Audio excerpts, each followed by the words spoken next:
최경영의 최강 시사. 네, 이번에는 장애에 계신 분 연결해 보겠습니다. 추미애 전 법무부 장관 나와 계십니다. 안녕하세요. 네, 안녕하세요. 예, 요즘 강연 하시느라 좀 바쁘십니까? 네, 그렇게 다니고 있습니다. 예. 시국 강연을 하고 있습니다. 시국 강연. 시국 네. 강연이 사실은 총선 시동을 거신 거 아니에요? 총선 시동이라기보다요. 예. 이 총체적 난국에 저라도 뭔가를 역할을 해야 되겠죠. 또 그런 요구들을 하고 계셔서 예. 가만 쉬게 하질 않네요. 이 윤석열 검찰 정권이. 예. 네. 만약에 나오신다면 광진을로 나오시는 거예요? 아직 그런 말씀을 드릴 처지는 아닙니다. 예. 제 개인 입장보다는 이 예. 난국에 대한 각자의 역할을 해야 되겠죠. 난국이라고 계속 말씀을 하시는데 어떤 점을 구체적으로 지적을 하고 싶으세요? 우선 헌법과 법률을 지키지 않는 정권이잖아요. 헌법과 법률을 어떤 점에서요?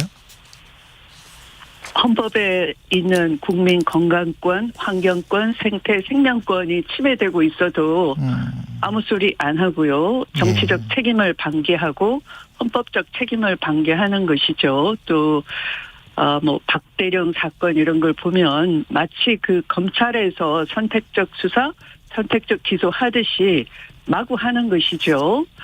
그리고 뜻대로 안 되면 다 해임하겠다.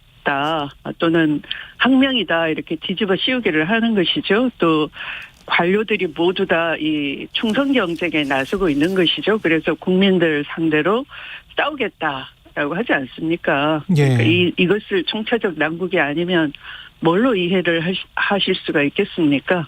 오염수와 관련해서는 여당은 과학적으로 아예 이해가 검증을 했고 거기 그렇게 하면은 어떤 전제 조건이 충족이 되면은 방류 할 수 있다라는 게 문재인 정부도 같은 입장 아니었느냐 이렇게 지금 이야기를 하고 있지 않습니까? 문재인 정부에서는 구체적 방류 일정이 나온 것이 아니고요. 예. 일단 아마도 하나의 일본이 뜻대로 하고자 하면은 어떤 비상한 수단을 써야 될까 이렇게 고민을 하는 그런 말이었겠죠. 그런데 저는 이렇게 봅니다. 예. 이 핵기술에 고도화는 미국이 하는 것이고요.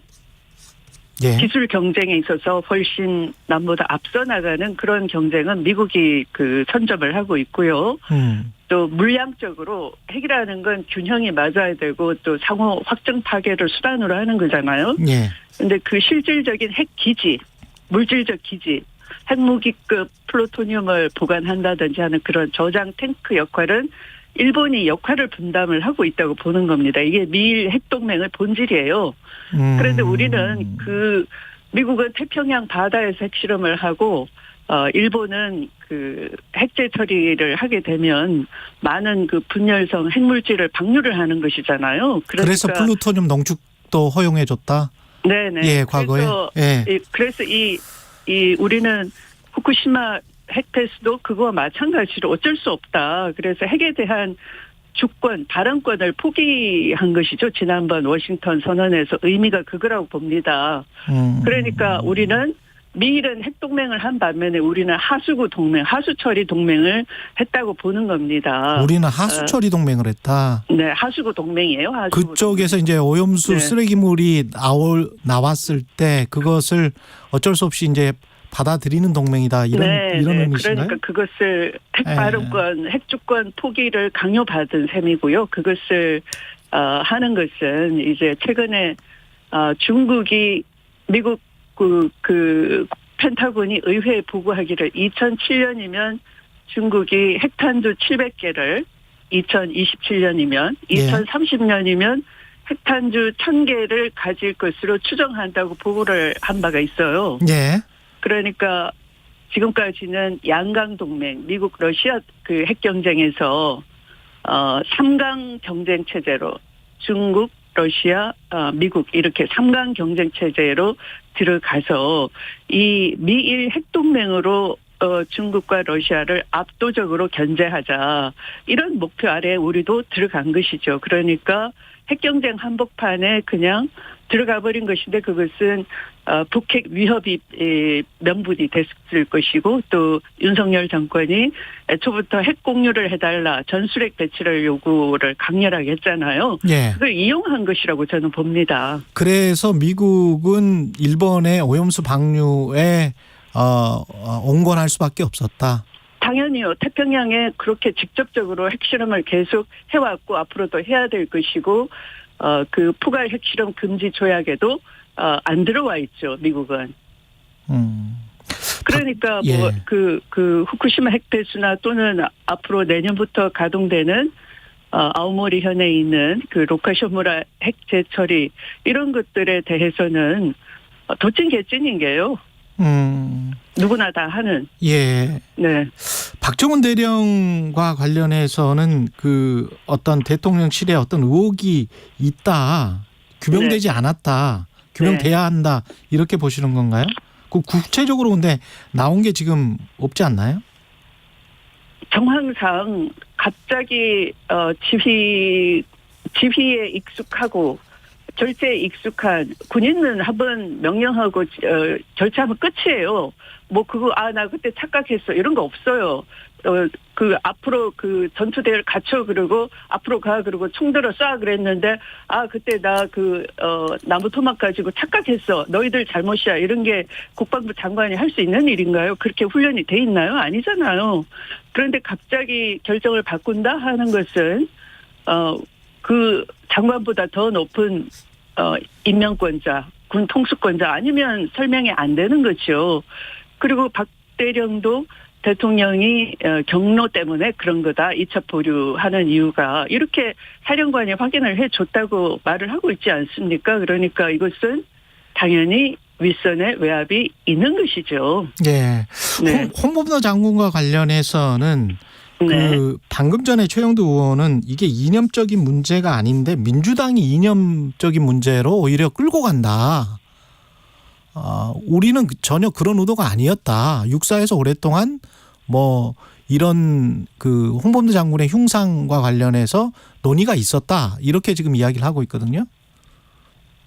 그것이 그 검찰 파시점 아래에서 살아남는 방법이에요. 그러니까 서로 충성 경쟁을 하지 않으면 밀려나는 거니까 이걸 윗분 탓이라고 하지 않고 자기들이 그랬다라고 하는데 바로 국방부에서 홍범도 장군은 독립 영웅이고 러시아 그 공산당 가입이라는 것도 그때의 상황에서 불가피한 것이고 라고 다 했잖아요. 그래놓고 왜 그걸 뒤집습니까? 그러니까 이건 이 위에서 결정하면은 그 서로 엄호를 하고 충성 경쟁하지 않으면 쫓겨나는 거니까 어쩔 수 없이 생명을 보존하기 위해서 자리 보존하기 위해서 또 그것도 뒤집어 쓰는 거예요.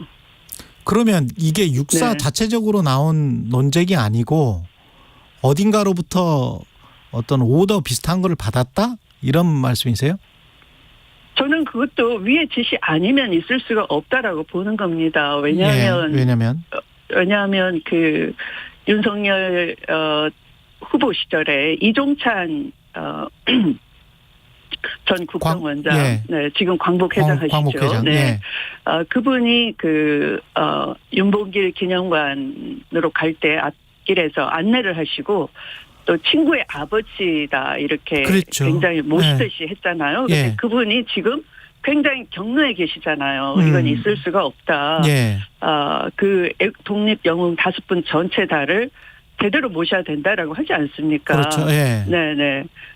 그런데 그분을 달래기 위해서 딱 그 홍범도 장군만 그렇게 하는 것은 그거는 누가 그렇게 하는 것이겠어요? 그건 바로 대통령 본인 아니면 납득이 잘 안 되지 않습니까? 만약에 대통령이 이 정신적인 그 측면에서 정말 진정으로 그 이종찬 국정원장을 모셨다고 한다면 그 지금 내가 친구의 아버지의 부탁도 있고 독립 영웅을 모시는 게 타당하다. 지금 하는 일을 중단해라 하는 건데 지금 그렇게 안 하잖아요. 그러니 그것은 여태까지 이 마음에 안 드는 사람들을 적으로 돌려놓고 그게 뭔가 이념이 있는 듯이 씌우고 있는데 최근에도 공산 전체주의 발언을 해서 안 될 자리에서 한 것처럼 거기에 뭔가 이념화를 하려고 그럴싸하게 포장을 씌우려고 자꾸 보이다 보니 홍범도 장군까지 말을 꺼낸 것이 그걸 이제 거두어 드릴 수가 없는 그러니까 마치 전제주의에서 왕이 아무런 부끄러움이 없다. 왕은 무치다 하는 것처럼 지금 윤석열 대통령이 거의 왕놀이 하는 거예요. 대통령 무치다 하니까 밑에 사람들이 다 뒤집어 쓰는 것이고 육사가 뒤집어 쓰는 것이고 저는 그렇게 보이네요. 그 손준성 검사장으로 승진을 했습니다.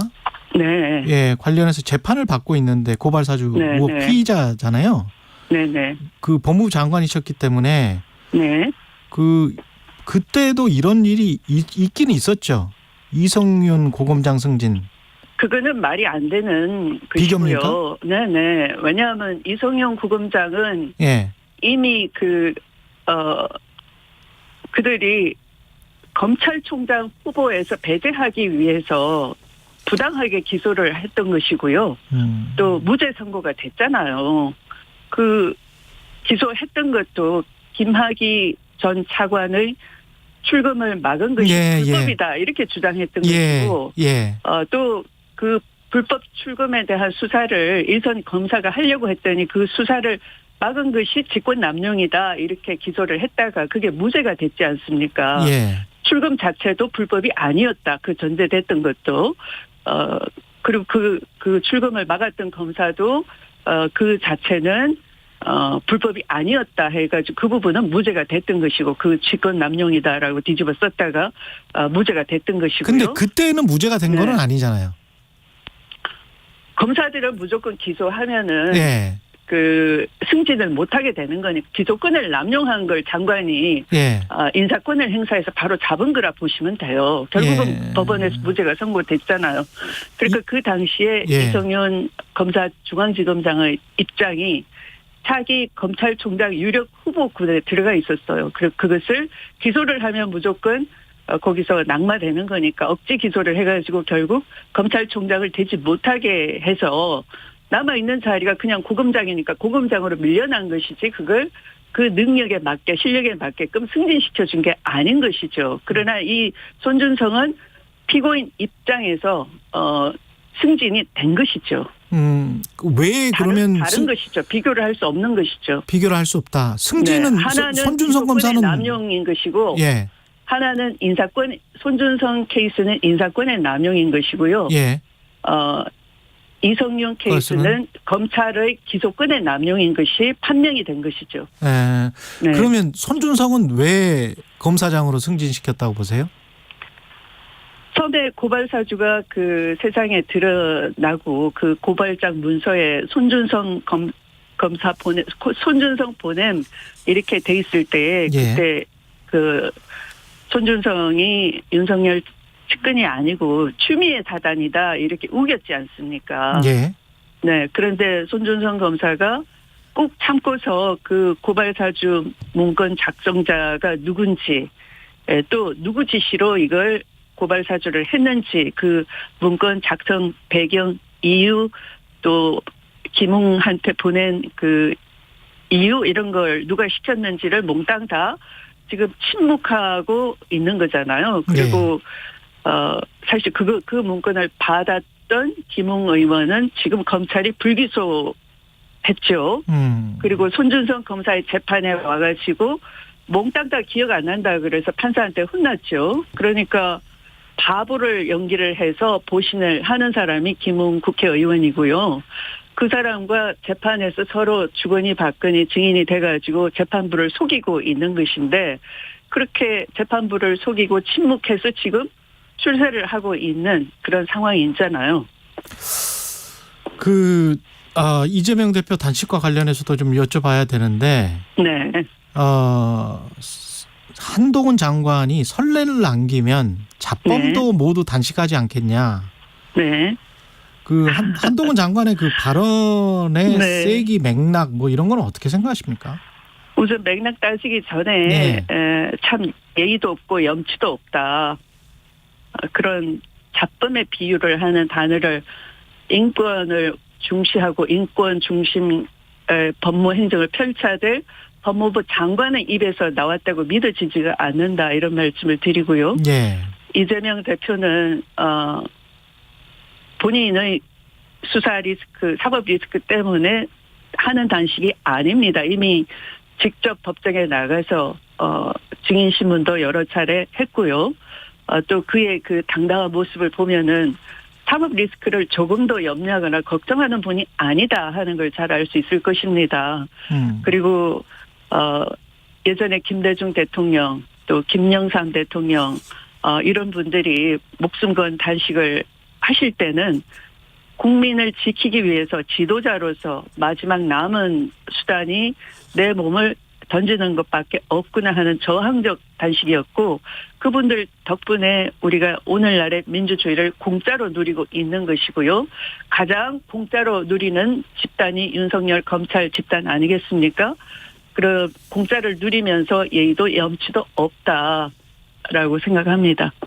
그 최근에 또 그 대장동 사건 같은 경우는 김만배 씨가 신앙님 전 언론노조 위원장한테 네. 책값으로 뭐 1억 6,500만 원을 줬다. 여권과 검찰에서는 네. 이걸 김만배가 신앙님에게 허위 인터뷰를 대가로 대선 정치 공작을 했고 그게 뉴스타파에 보도가 되고 그게 지상파 방송사가 인용 보도를 함으로써 민주당에 도움을 주려고 한 것이다. 뭐 이렇게 이 주장이잖아요. 어떻게 보세요? 이 사건은? 저는 그 뉴스타파에 나온 내용들이 예. 지금까지 다 맞아 들어갔고요. 오히려 맞다. 네. 예. 그리고 뉴스타파의 그 방식은 오랫동안 그 누가 발언한다고 해서 그대로 내보내는 게 아니고요. 검증하고 직접 취재하고 확인하는 과정을 다 거치더라고요. 그리고 신앙님 김만배 그 녹취도 그보다 훨씬 전에 있었는데 그 검증하는 시간을 오래 가지고 그다음에 이건 진실과 공익적 차원에서 보도를 할 수밖에 없다라고 그런 아마 회의체의 판단을 통해서 나간 것이지 그런 신앙님 씨나 뭐 이런 분들이 회유하거나 또는 그렇게 뭐 허위를 뭐 유도하거나 강요해서 나온 것이라고 보지 않습니다. 그래요. 방금 저 박성중 의원 같은 경우는 뉴스타파가 가짜뉴스의 숙주고 이동관 방통위원장도 가짜뉴스가 국기문란 사안 뭐 이런 이야기를 했지 않습니까? 그래서 여권의 공세는 굉장히 검찰 여태까지 한 것이 다 가짜 뉴스였죠. 검찰의 파시즘이 한 것이 가짜 뉴스였다. 지금도 가짜 뉴스를 하고 있지 않습니까? 그리고 그걸 가장 잘 연계하면은 승진을 시켜주고 하지 않습니까? 지금 아까 저한테 물어보신 네. 그 손준성 재판이 그러하고요. 도대체 김웅 의원이 자기 목소리가 다 나왔는데도 17분간의 그 MBC 녹취가 지금도 있어요. 그런데 그것을 기억 안 난다라고 하시고 가장 그 대표적인 분이 대통령이시잖아요. 바이든이라고 하시고도 난리면이라고 지금도 우기고 있잖아요. 온 국민이 안 믿고 있지 않습니까? 그 이재명 그 대표의 단식에 대해서는 네. 명분이 불분명하다는 비판이 있는데요. 어떻게 보십니까? 네. 앞으로 그리고 이 단식은 어떻게 끝내야 한다고 보세요? 명분이 불분명하다라고 하는 분은 예. 이 국힘 또는 그 윤석열 정권 그 자체에 이것의 어떤 국민들이 결집을 할까 봐 두려워하는 세력이거나 예. 아니면 민주당 내부에서 이재명을 질투하거나 견제하는 세력들이겠죠. 그러나 아까 말씀드린 것처럼 예. 이 검찰 파시즘에 대해서 이 헌법과 법률을 낱낱이 파괴하고 있고 사법 시스템을 파괴하고 또 역사를 파괴하고 생태를 파괴하고 민생과 경제를 파괴시키고 외교를 무너뜨리고 하는 이 상황에서 제1당이면서도 내부에 총질도 있고 아무것도 할 수 없는 이 지도자로서 스스로 몸을 던지는 것 말고는 뭐가 있겠느냐. 그런 걸 국민들이 이해를 하고 있어요. 저는 그렇게 보지 않습니다. 국민들에게 다시- 공감을 얻어가고 있다. 네네. 저는 또 가서 현장에 있었지 않습니까? 국민들이 하시는 말씀 한마디 한마디가 어느 정치인보다 훨씬 들어야 되는 것이고 배울 바가 있고 우리 국민이 정말 대단하시다. 그걸 느끼게 되는 겁니다. 예, 여기까지 듣겠습니다. 추미애 전 법무부 장관이었습니다. 고맙습니다. 네, 고맙습니다. 여러분은 지금 KBS 1라디오 최경영의 최강 시사와 함께하고